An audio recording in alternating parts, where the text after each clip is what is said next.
अनुवंशिकता आणि उत्क्रांती या पाठामध्ये या अगोदर आपण उत्क्रांती म्हणजे काय आणि ही उत्क्रांती चार्ल्स डार्विन यांनी सांगितल्याप्रमाणेच कशी झाली यासाठी चार्ल्स डार्विननी सांगितलेली काही तत्व शिवाय वैज्ञानिक दृष्टिकोन स्वीकारून डार्विनने आपला उत्क्रांती विषयक सिद्धांत प्रस्थापित केला, ज्यामध्ये निरीक्षण, तर्क, अनुमान, प्रचिती आणि निष्कर्ष, त्याचबरोबर वारंवार प्रचिती घेण्याची सोय आणि म्हणून त्याला मिळालेली सर्वमान्यता आणि हे सगळे डार्विनचे उत्क्रांती विषयक सिद्धांत पुराव्याच्या आधारे पडताळून पाहण्यासाठीची मुभा, या सगळ्या गोष्टींचा विचार आपण केला. आणि मग या पुराव्यांचा अभ्यास करत असताना आपण काही बाह्यरूपिकीय पुरावे, त्याचबरोबर सजीवाच्या शरीराअंतर्गत असणाऱ्या रचनेबद्दलचे पुरावे म्हणजेच बाह्यरूपिकीय पुरावे आणि शरीरशास्त्रीय पुरावे या मुद्द्यांचा अभ्यास केला. आता आज आपल्याला या पाठामध्ये पुढचा मुद्दा अभ्यासायचा आहे आणि तो म्हणजे अवशेषांगे. आता अवशेषांगे कशाला म्हणतात?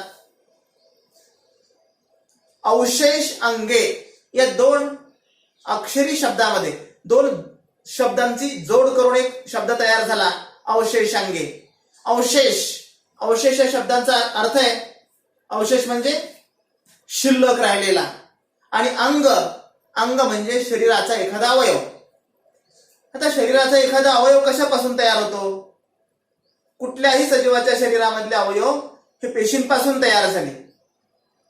त्याचा सर्वात लहान घटक पेशी, पेशींच्या नंतर तयार झाल्या ऊती आणि ऊतींच्या नंतर तयार झाली इंद्रिय. हे आपण सजीवांच्या संघटनामध्ये अभ्यासलं. पेशी म्हणजे काय? सजीवाच्या शरीरामधला सजीवाला रचना प्राप्त करून देणारा आणि सजीवाला कार्य करण्याची क्षमता प्राप्त करून देणारा एक महत्वाचा घटक म्हणजे असतो पेशी. आणि मग ऊती म्हणजे काय? अशा अनेक पेशी जर एकत्र आल्या, त्या कोणत्या अनेक पेशी? समान काम करणाऱ्या, सारखं काम करणाऱ्या जर अनेक पेशी एकत्र आल्या तर त्यांना आपण ऊती म्हणतो. आणि अशा समान कार्य करणाऱ्या ऊतींचं संघटन झालं, ऊती एकत्र आल्या तर त्याच्यापासून अवयव तयार होतात. हे आपण सजीवाच्या संघटनामध्ये अभ्यासलं. आणि मग हे अभ्यासत असताना मग अशी अंग तयार झाली सजीवाच्या शरीरामध्ये, जी अंग प्रत्येक सजीवाला आपलं काम करण्यासाठी उपयोगी पडतात. सजीवाच्या शरीरामध्ये वेगवेगळ्या जीवन प्रक्रिया चालतात आणि ह्या जीवन प्रक्रिया अविरतपणे चालू, जन्मल्यापासून आपल्याला मृत्यूपर्यंत ह्या जीवन प्रक्रिया चालू असतात आणि म्हणून तर आपण जिवंत असतो. या पैकी एखादीही जीवन प्रक्रिया जर बंद पडली तर मग मात्र आपल्या आयुष्याचा तो पूर्णविराम ठरतो. म्हणजे आपण जिवंत कशामुळे असतो? तर आपल्या शरीरामध्ये चालणाऱ्या ह्या जीवन प्रक्रिया अविरतपणे चालू असतात म्हणून. आता आपल्या शरीरामध्ये सगळेच अंग काम करतात का? तर जवळपास आपल्या शरीरामध्ये 99% अंग हे काम करतात आणि आपल्या जीवन प्रक्रिया चालण्यासाठी ते पूरक आहेत. त्याच्यात सगळ्यात महत्वाचे पेशींपासून तयार झालेल्या ऊती आणि ऊतींपासून तयार झालेले काही अवयव. आता उदाहरणार्थ आपल्या शरीरामध्ये चालू असणारी उत्सर्जन संस्था किंवा पचन संस्था. त्याच्या अगोदर अन्न पचण्यासाठी कोणते कोणते अवयव काम करतात? अन्न तोंडामध्ये घातल्यानंतर अन्न पचायला सुरुवात होते, म्हणजे अन्नाची पचनाची सुरुवात ही तोंडामध्ये घातल्यानंतर होते. मग तोंडामध्ये कोणते कोणते अंग अन्न पचण्यासाठी उपयुक्त असतात? आपली जीभ उपयुक्त असते. तोंडामध्ये जिभेवरच किंवा जिभेच्या विशिष्ट भागावर काही लालोत्पादक ग्रंथी असतात. ह्या लालोत्पादक ग्रंथी लाळ निर्माण करण्याचं काम करतात. तोंडामध्ये जिभेवरच टायलिन म्हणजे जीभ हे एक अंग आहे आणि टायलिन नावाचं विकर तयार होतं, जे पिष्टमय पदार्थांच्या पचनासाठी उपयुक्त असतं. आणि ही जीभ अन्न पचनासाठी उपयोगी पडते. दात अन्नाचं चर्वण करण्यासाठी उपयुक्त पडतात. नंतर ग्रासिकेमधून आतड्यामध्ये ढकललं जातं, जठरामध्ये घुसळलं जातं, पाचक रस मिसळले जातात आणि अन्नाचं साध्या पदार्थामध्ये रूपांतर केलं जातं. ही सगळी प्रक्रिया आपल्या शरीरामध्ये घडते आणि वेगवेगळ्या अंगांची मदत होते हे सगळं घडण्यासाठी. तसंच उत्सर्जन प्रक्रिया देखील आपल्या शरीरामध्ये किडनी, इंग्रजीमध्ये, मराठीत त्याला रक्त म्हणतात, काय काम करते? शरीरामधल्या रक्ताचं शुद्धीकरण करण्यासाठी वृक्कांची जोडी असते आपल्या शरीरामध्ये. पेअर ऑफ किडनीज शरीरामध्ये असतात आणि त्या काय काम करतात? आपल्या शरीरामधून नत्रयुक्त टाकाऊ पदार्थ वेगळे करण्याचं काम करतात. बऱ्याचदा आपल्याला किडनीचं कामच काय असतं, याच्याबद्दल किडनी महत्वाची असते पण काय काम करते, रक्तातील मूत्र वेगळं करण्याचं काम किडनी करते. म्हणजे मूत्र कुठं तयार होतं, रक्तामध्ये तयार होतं. ज्यावेळेस आपण पाणी पिलं की लगेच मूत्र नाही तयार होत, अन्न खाल्लं की लगेच विष्ठा नाही तयार होत. हे सगळं रक्तातून वेगळं करावं लागतं. पाणी पिलेलं रक्तात जातं आणि रक्तामधून शरीरात तयार झालेले जे नायट्रोजिनियस सबस्टन्सेस आहेत, नत्रयुक्त टाकाऊ पदार्थ आहेत, त्या नायट्रोजिनियस सबस्टन्सेसला वेगळं करण्याचं काम किडनी करत असते. म्हणजे रक्तातून मूत्र वेगळं करण्याचं काम किडनी करते. आणि मूत्र हा शरीरामधला अनेक घातक पदार्थापैकी सर्वात एक घातक पदार्थ आहे. म्हणून लघवी आल्यानंतर कधीही कोंडून ठेवायची नाही. ही नैसर्गिक प्रक्रिया आणि शरीराला आपल्या निसर्गाने दिलेली शरीरामध्ये तयार होणारे जे एक्सक्रेटरी सबस्टन्सेस आहेत यांना शरीराच्या बाहेर टाकण्यासाठी उपयोगी पडणारी ही प्रक्रिया आहे. आणि म्हणून आपल्या शाळांमध्ये देखील शाळा चालू असताना दर 2 तासाला लघुमध्यांतर असतं. परंतु आपण लघुमध्यांतराचा उपयोग मैदानामध्ये खेळण्यासाठी करतो. तर तसं न करता ज्याच्यासाठी तो वेळ दिलेला आहे तो वेळ त्याच्यासाठी वापरला पाहिजे. लघवीला गेलंच पाहिजे. आणि शिवाय पाणी पिलं पाहिजे. पाणी भरपूर पिल्यानंतर साधारणपणे दिवसभरामध्ये 2.5 ते 3 लिटर किमान पाणी पिलं पाहिजे. म्हणजे काय होईल, पाणी पिल्यामुळे आपल्या शरीरामधले नत्रयुक्त टाकाऊ पदार्थ शरीराच्या बाहेर जाण्यासाठी मार्ग सुकर होतील. आणि म्हणून नाहीतर काय, अन्यथा जर शरीरामध्ये मूत्र साचत राहिलं तर याचा परिणाम किडनीवर होतो किंवा आपल्या वृक्कांवर होतो. किडन्या खराब होतात दोन्ही. आणि याच्याही पेक्षा पुढचा परिणाम काय होतो, माणूस मरतो. आणि मग म्हणून लघवी आल्यानंतर लघवी कधी कोंडून ठेवू नये. नैसर्गिक प्रक्रिया आणि ती शरीराच्या बाहेर टाकली पाहिजे. आपल्या सार्वजनिक मोताऱ्यांमध्ये जर तुम्ही आपण गेल्यानंतर अनुभवलं असेल कसा वास येतो बरं, अतिशय उग्र वास येतो. नाकाला न सहन होणारा वास आहे. कशाचा वास असतो, कोणत्या वायूचा वास येतो, अमोनिया वायूचा वास आहे. म्हणजे आपल्या शरीरामध्ये अमोनिया हा नत्रयुक्त पदार्थ आहे. आणि हा नायट्रोजिनियस सबस्टन्सेस, युरिक ऍसिड यासारखे घातक पदार्थ शरीराच्या बाहेर टाकण्यासाठी हे व्रत काम करत असतात. आणि मग म्हणून अशा प्रकारे आता हे झालं 2 संस्थांबद्दल. अशा अनेक संस्था आपल्या शरीरामध्ये काम करतात. मग नर्वस सिस्टीम म्हणजे चेतासंस्था आहे, उत्सर्जन संस्था आहे, वहन संस्था आहे, अभिसरण संस्था आहे, परिवहन संस्था आहे. या सगळ्या संस्था एकमेकांशी निगडीत काम करतात. आणि याला सगळे इंद्रिय म्हणजे अवयव मदत करतात. ग्रुप ऑफ सेल्स म्हणजे टिश्यूपासून तयार झाली इंद्रिय म्हणजे ऑर्गन्स तयार झाले. आणि हे ऑर्गन्स एकत्रित येऊन संस्था तयार झाल्या, सिस्टम तयार झाली. आणि ह्या सिस्टीम आपल्या शरीरामध्ये वेगवेगळी काम करतात. परंतु हे सगळे इंद्रिय काम करतात. आणि मग 99% इंद्रियांमध्ये विशिष्ट अंग असतात, अवयव असतात. मग हे अंग कोणते आता आपण पाहिलं, याच्यापैकी काही अवयव असे असतात की जे काम करत नाही. आपल्या घरामध्ये सगळ्याच वस्तू काही कामाच्या असतात का, कुठल्या तरी निरुपयोगी झालेल्या, अगोदर कधीतरी त्यांचं काम होतं परंतु आता त्या कामातून गेलेल्या आहेत, मग बाजूला असतात, परंतु असतात घरामध्ये. तसे आपल्या शरीरामध्ये ह्या पर्यावरणामध्ये झालेला बदल आणि ह्या बदलाचा भाग म्हणून किंवा उत्क्रांतीचा भाग म्हणून, उत्क्रांती ही अगदी अनेक वर्ष म्हणजे कोट्यवधी वर्षाचा कालखंड उत्क्रांतीच्या काळामध्ये गेलेला आहे. आणि उत्क्रांतीच्या काळामध्ये मानवाच्या शरीरामध्ये जे बदल झाले त्या बदलाचा भाग म्हणून काही अंग अविकसित राहिले किंवा त्यांचा विकास झाला नाही. का नाही झाला, कारण डार्विनने सांगितलेल्या नैसर्गिक निवडीप्रमाणे निसर्गामध्ये जसा जसा बदल होत गेला तसा तसा आपण त्या त्या अवयवांचा वापर अधिक करत गेलो. आपण हे ऐकलेले वारंवार. पूर्वी मानवाला शेपटी होती. मानवाचा पूर्वज म्हणजे माकड किंवा एक चिंपांझी हे मानवाचे पूर्वज आहेत. यांना शेपटी होती. आता मात्र मानवाला शेपटी नाही. आहे का शेपटी? का नाही शेपटी? तर मानव शेपटीचा उपयोग वर्षभर कमी करत गेला. का? कारण हातांचा विकास झाला. आपल्याला कौशल्यपूर्वक वस्तू हाताळण्याचं कौशल्य झालं. हाताचा अंगठा हा इतर 4 बोटांच्या सम्मुख आहे, समोर येतो. याचा उपयोग करून आपण सहज वस्तू उचलता येतो, आपल्याला व्यवस्थित लिहिता येतं, वाचता येतं, वस्तू हाताळता येतात. आणि शेपटाचा उपयोग कमी होऊ लागला. आणि मग वरचेवर शेपटाचा उपयोग कमी होऊ लागला. म्हणून आपली शेपटी हळूहळू 2 वर्षात 4 वर्षात नाही बरं गेली ही शेपटी. त्याला किती वर्ष लागले? अगदी हजारो वर्षाचा कालखंड जावा लागला आपली शेपटी नष्ट होण्यासाठी. आणि या हजारो वर्षाच्या कालखंडामध्ये नष्ट झालेल्या शेपटीचा अवशेष आपल्या शरीरामध्ये आहे. पाठीच्या मणक्यामध्ये शेवटचं जे टोक असतं तिथं शेपटी होती, याचा पुरावा आहे. आणि याला अवशेषांग म्हणतात. म्हणजे त्याला माकड हाड म्हणतात. अजून त्या हाडाला नाव आहे वैशिष्ट्यपूर्ण, माकड हाड म्हणतात. आपल्या पुस्तकामध्ये काही अवशेषांग दाखवलेले आहेत. आता ही अवशेषांग तुम्हाला पाहायची आहेत. ही अवशेषांग पहा. सजीवाच्या शरीरामधली ऱ्हास पावलेली किंवा अपूर्ण वाढ झालेली अविकसित अंग म्हणजे अवशेषांग असतात. सजीवाच्या शरीरातील वाढ न झालेली किंवा अविकसित अंग जिचा आता उपयोग नाही आपल्याला, अशा अंगांना अवशेषांग म्हणतात. आणि मग तुमच्या चित्रामध्ये इथं दिसते तुम्हाला माणसाचा कान दाखवलेला आहे, अगोदर अंतरपुच्छ दाखवलेले आहे वर, नंतर एक एक चित्र खाली दाढ दाखवलेली, अक्कल दाढ. या सगळ्या चित्रांचा जर विचार केला तर आपल्या काय बाब लक्षात येते? सजीवाच्या शरीरामध्ये जे इंद्रिय आहेत, त्या अस्तित्वात असलेली इंद्रिय अगोदर होते, अगदी सुरुवातीपासून शेपटी होती अगोदरपासून, नंतर त्याच्यामध्ये क्रमाक्रमाने बदल होत गेला, क्रमाक्रमाने त्याच्यामध्ये बदल होत गेला आणि बदल होत जाऊन नव्या ऊती तयार झाल्या. A group of cells are called as. कसल्या group of cells? Which make same function, ज्या समान कार्य करतात अशा सेल्स पासून ऊती तयार झाल्या आणि अशा ऊती एकत्र येऊन अंग तयार झाली, इंद्रिय तयार झाले. आणि हे इंद्रिय तयार झाल्यानंतर जसजसं पर्यावरणामध्ये बदल झाले, वातावरणामध्ये काही बदल झाले, पर्यावरणातील बदलांसाठी स्वतःला जुळून घेण्यासाठी, आणि डार्विनच्या नैसर्गिक निवडीचा सिद्धांत आहे, स्वतःला जुळून घ्यावं लागतं बदलत्या ऍटमॉस्फिअर सोबत, बदलत्या वातावरणासोबत.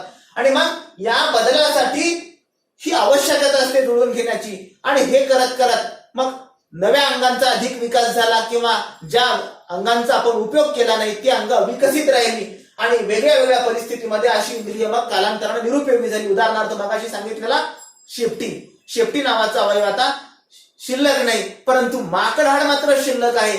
जिथं माकड हाड शिल्लक राहिलेलं आहे तिथपासून पुढे शेपटी होती, वापरली नाही, म्हणून त्याचा अवशेष अंगामध्ये रूपांतर झालं. माणसाला मेंदू आहे, विचार केला पाहिजे, अनेक प्रश्न आपल्याला पडले पाहिजेत. कोणतीही घटना, एखादा माणूस असा का वागतो याच्याबद्दलही विचार केला पाहिजे.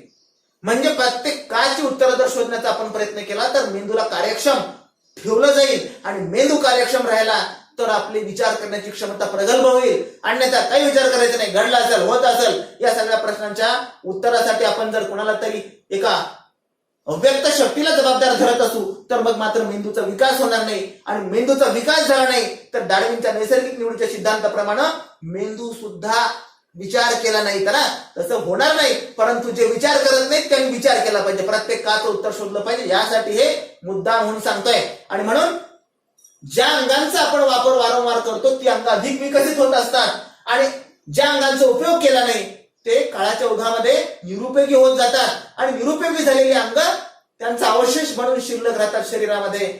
जसं वाळूमध्ये चालल्यानंतर पाण्याची लाट आली की लाट आल्यानंतर त्या पाऊल खुणा बुजून जातात, पण संपूर्ण बुजत नाहीत, तिथं एक पाऊल ठेवलं होतं हे लक्षात येतं. त्याप्रमाणे शरीरामधले हे अंग आपला ठसा मागत ठेवून जातात आणि त्यांना अवशेषांग म्हणतात. आणि नैसर्गिक निवडीच्या प्रक्रियेने हे अंग नष्ट देखील होतात. नैसर्गिक निवड काय? ज्या अंगांचा आपण उपयोग करतो नैसर्गिक बदलाबरोबर तेच अंग विकसित होतात आणि ज्याचा उपयोग करत नाही ते आपोआप नष्ट होतात. म्हणून आता निसर्गाने आपल्याला सांगितलेलं आहे गर्दी करायची नाही, गर्दीच्या ठिकाणी जायचं नाही. पूर्वीच्या आपल्या परंपरेनं आपण चालवत आलेल्या ज्या चाली, रूढी, रीती, रिवाज आहेत ज्या अनिष्ट होत्या, निसर्गाला मान्य नव्हत्या, परंतु आपण निसर्गावर मात करत करत हे सगळं करत होतो वारंवार. त्याच त्या कृती, त्याच्याशिवाय आपल्याला म्हणजे प्रतिष्ठित म्हणून घेता येत नव्हतं. सगळं प्रतिष्ठेसाठी, समाजासाठी आपण करत होतो आणि हे कुणीच कुणासाठी एकमेकाला पाहून आनंदी होत नव्हतं, पण तरी सुद्धा आपल्याला हे करावं वाटत होतं आणि निसर्गाला हे मान्य नाही. म्हणून वारंवार हॉटेलमध्ये जाणं, चहा पिणं, तंबाखू खाणं, बिड्या ओढणं, सिगारेट ओढणं हे चांगलं नाही, सगळेच जण सांगतात, परंतु सगळ्यांनाच ते केल्याशिवाय चैन पडत नाही आणि ते निसर्गाला मान्य नाही. या आपण कितीतरी बातम्या ऐकल्या. कोविड-19चा फैलाव तंबाखू किंवा घासून पुड्या खाल्ल्यामुळं, हॉटेलमध्ये जाऊन चहा पिल्यामुळं.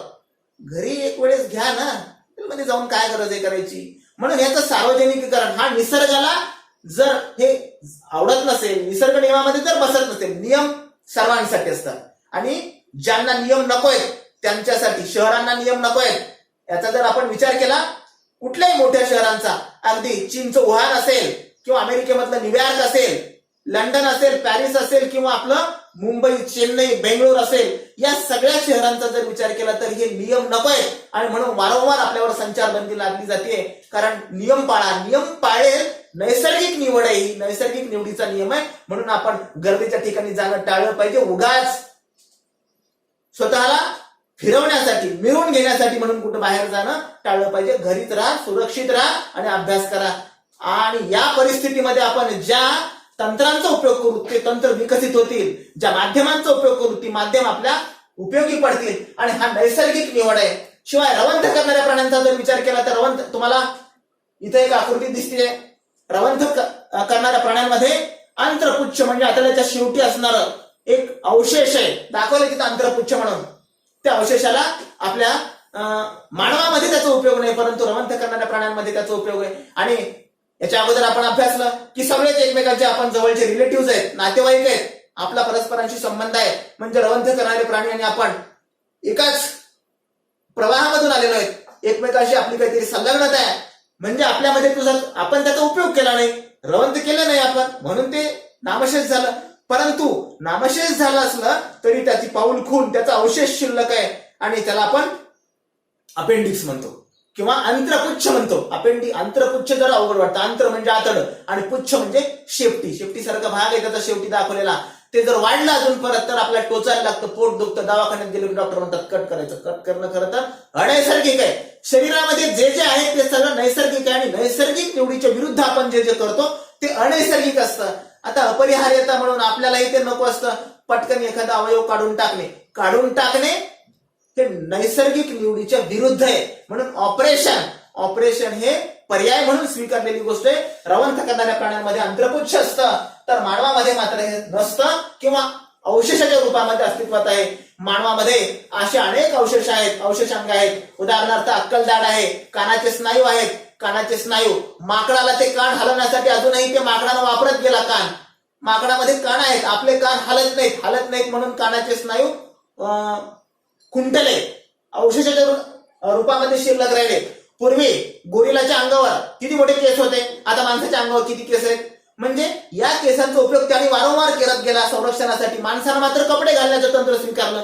कपडे घातले, ऊन, वारा, थंडी, पाऊस यापासून संरक्षण करण्यासाठी. आपोआप केसांचा उपयोग कमी झाला, केस कमी होत गेले. तसंच वेगवेगळ्या अवयवांचा उपयोग जर आपण कमी करत गेलो, म्हणून बुद्धीचा वापर केला पाहिजे. मेंदू विकसित व्हायचा असेल तर विचार केला पाहिजे. आपल्या आजूबाजूला निसर्गामध्ये घडणाऱ्या प्रत्येक गोष्टीकडे आपण कार्यकारण भाव ठेवून पाहण्याचा जर विचार केला, तो दृष्टिकोन जोपासला, प्रत्येक घटनेच्या पाठीमागे कारण असतं आणि ते कारण मानवी बुद्धीला समजण्यासारखं असतं. त्यासाठी आपण प्रयत्न केला पाहिजे. प्रयत्न केल्यानंतर नक्की समजेल. विचार करा, निरीक्षण करा, तर्क काढा, अनुमानापर्यंत पोहोचवा, निष्कर्ष काढा. आपल्याला समजेल. विचार केला तर हे सगळं होणार आहे. विचार नाही केल्यानंतर त्या अवशेषांगाच्या रूपामध्ये ते अवयव जातील. हे डार्विनने सांगितलंय नैसर्गिक निवडीच्या सिद्धांतामध्ये. म्हणून कानाचे स्नायू, अंगावरचे केस, माकडहाड किंवा आपले अक्कलदाढ या सगळ्या अवशेषांगांचा आपण विचार करणं गरजेचं आहे. आणि हे लक्षात ठेवून आपल्या शरीरामध्ये असलेली जी अंग आहेत, ज्यांचा विकास आपल्याला व्हावा असा वाटतो, त्या अंगांचा वारंवार उपयोग केला पाहिजे. बुद्धीचा उपयोग केला पाहिजे, डोळ्याचा उपयोग केला पाहिजे, कानाचा उपयोग केला पाहिजे. हातानं कौशल्यपूर्ण काम करण्यासाठी प्रत्येक वेळी जर आपण यंत्राचा उपयोग करत असू तर हे अवशेषाच्या रूपामध्ये जातील की काय.